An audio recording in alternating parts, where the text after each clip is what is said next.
Welcome to the Amazing Top YouTube channel. On this channel, we are uploading the top fact videos every Monday.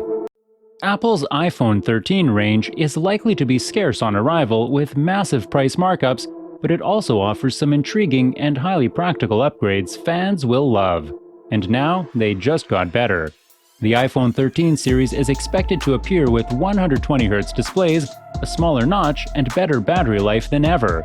The iPhone 13 series is expected to arrive in just over a month's time, and if rumors are true, then Apple fans have plenty to look forward to in the next generation of iOS smartphones.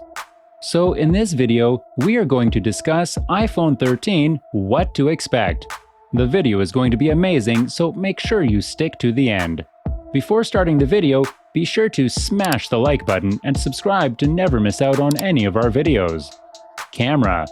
Rumors suggest that the iPhone 13 will come with several camera upgrades. However, these improvements are likely to be smaller in nature. In fact, it's possible that only the ultra-wide lens will be tweaked. Apple might give the ultra-wide f/1.8 optics.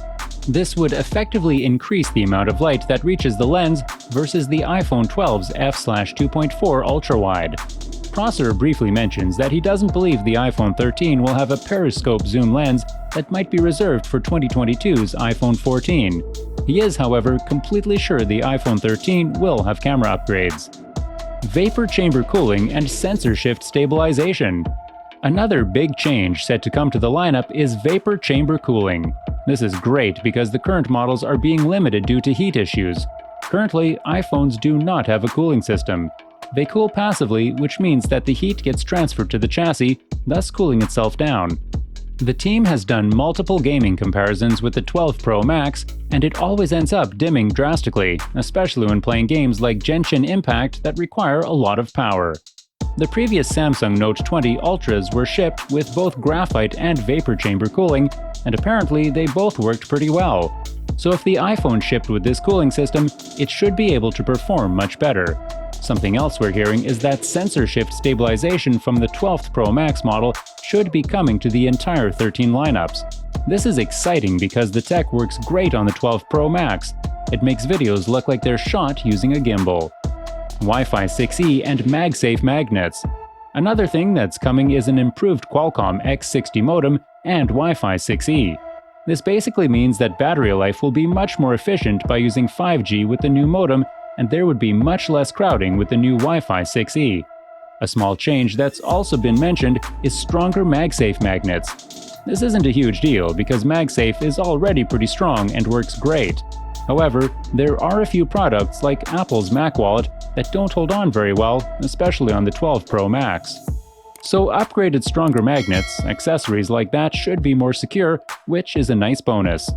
Other rumored features and changes like possible under-display Touch ID, a smaller notch and always-on display, better battery life, and vapor chamber cooling, which is the best reason to upgrade iPhone. Display and Face ID. Apple is famously secretive when it comes to tech announcements, but going by the latest rumors, Apple's iPhone 13 launch date will be September 2021.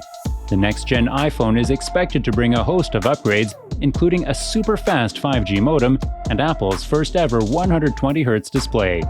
The first thing that everyone has been waiting forever for is a smaller notch, and we're finally getting it. For over 6 months, we've had many conflicting leaks about the new notch, with some people claiming it will be thinner with the receiver more to the top, and others claiming it will be less long and more hamburger style. Not only that, but the Face ID system will be redesigned and improved, and because of that, front-facing portraits would be better as well, which is great.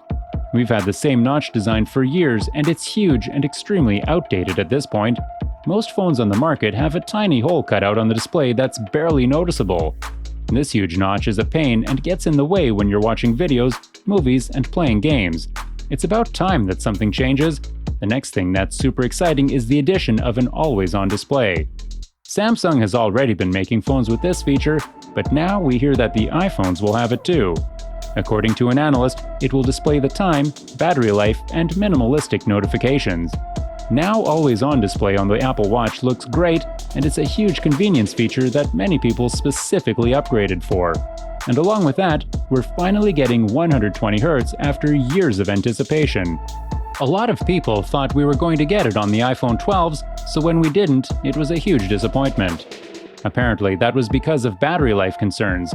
Apple had to choose between a 120Hz refresh rate or 5G for the iPhone 12s, and they chose 5G because it's much more marketable to the masses.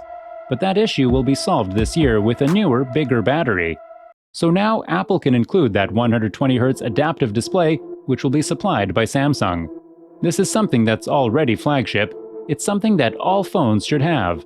So Apple is only now just catching up to this point. The 120Hz displays on the Samsungs are extremely nice and smooth, making the 60Hz on iPhones look terrible in comparison.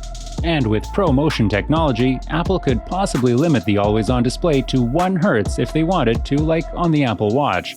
So that would save a lot of battery. But as expected, this feature will most likely only be coming to the Pro models, which will create a higher incentive for people to spend more. Last year, out of the entire 12 lineups, the best-selling model was the regular 12. But now, that could possibly change.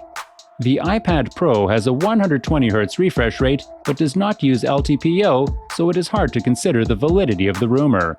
John Prosser said that the iPhone 12 could have received the technology, but Apple decided to cut it at the last second due to battery life concerns. A report says that LG has been tapped to produce the needed LTPO displays for the iPhone 13, which would go into production in mid-2021. A different report suggests Samsung might be the sole provider of LTPO displays for Apple due to their history of providing quality displays.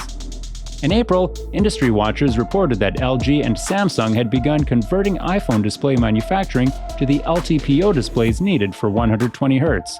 Mass production of devices begins in the summer, so component prep at this stage seems natural. Touch ID. Another thing that instantly caught everyone's attention was the rumor of in-displayed Touch ID coming to the iPhone.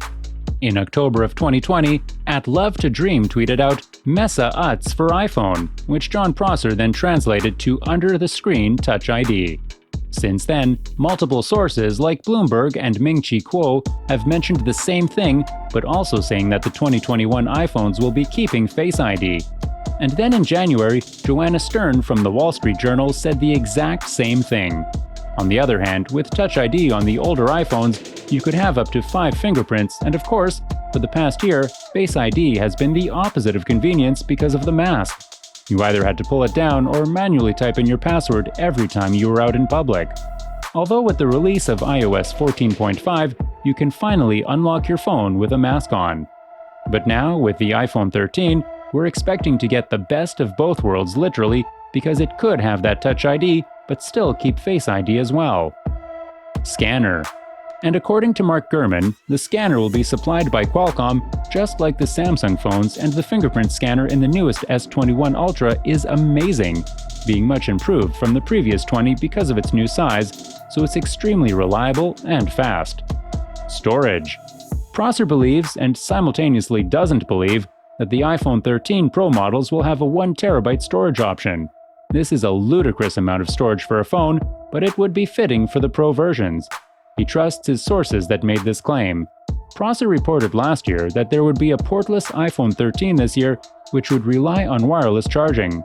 While it seemed far-fetched at the time, why won't Apple just embrace USB-C on the iPhone? He's pretty sure it's happening, but only one model will be portless. This was all for today. Hope you liked the video. Do not forget to subscribe to our YouTube channel. Hit the bell icon for more updates and notifications. Stay safe, and we will be back soon with another video.